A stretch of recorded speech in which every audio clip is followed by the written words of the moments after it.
These days, when you think of Liam Neeson, you'll probably imagine an endless parade of generic low-budget action thrillers about a soft-spoken but deceptively dangerous former CIA dude who gets caught up in some kind of conflict with kidnappers, organised crime lords or drug dealers, and has to use his very particular set of skills to take out a small army of enemies and reunite with someone that he loves. Probably capped off by a poster of him with a gun and a leather overcoat, looking pissed off that he didn't hit his action hero stride until he was pushing 60. But the thing is, stuff like this tends to overshadow some of the more interesting films that he's put out in his later career, one of which is The Grey, a film about a soft-spoken man with a particular set of skills who has to take out a small army of enemies and try to reunite with someone that he loves. Okay, maybe I'm doing the film a disservice here. The Grey is actually a survival thriller about a group of oil drillers stranded in the Alaskan wilderness when their plane crashes hundreds of miles from civilization. They're led by John Otway, a hunter contracted in to protect drilling sites from the Alaskan wolves that prowl the area, waiting for the chance to strike. Otway's not exactly your typical hero. In the introduction, the man was considering taking his own life and only backed down at the last moment, and when he comes across an injured drill worker in the plane wreckage,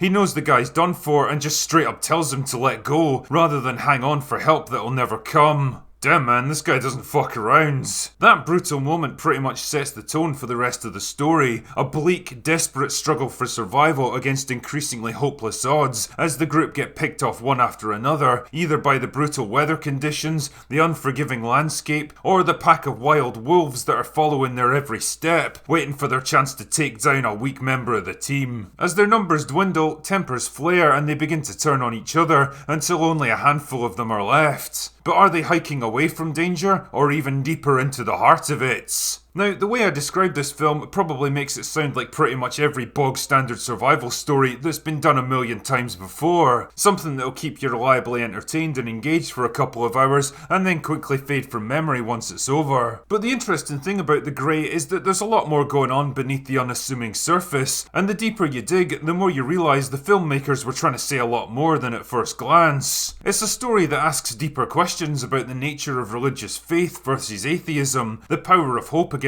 impossible odds, the strength of loyalty, and the arrogance of humans that have lost their fear and respect for the natural worlds, how far people will go to stay alive, and what happens when the hunter becomes the hunted.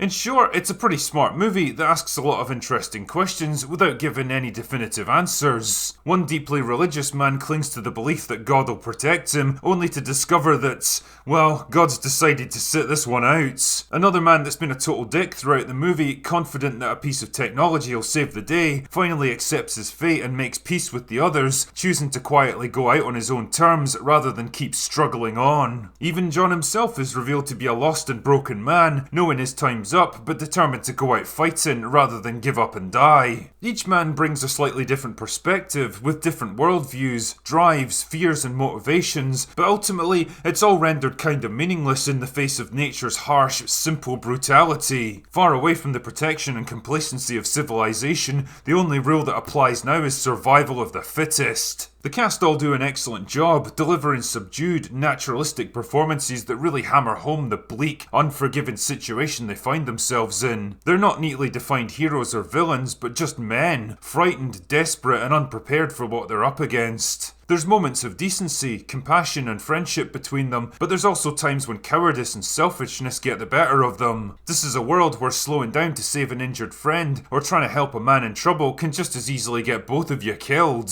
I'm always impressed by movies that manage to do a lot with very little, pulling complex ideas out of pretty simplistic situations and leaving a lasting impression on the audience, and I think The Grey is a perfect example of that. It's not exactly the deepest, most philosophical movie you'll ever see, and if you're cynical enough, you could probably look down on it as a simple survival thriller with pretensions of grandeur, but personally I consider it a smart, solidly written, competently acted and visually excellent film that kept my interest throughout and delivered an ending that stayed with me long after the credits rolled. And if you're in the mood for a Liam Neeson movie that isn't just a shameless attempt to recapture the magic of Taken, then well, I think you'll enjoy The Grey.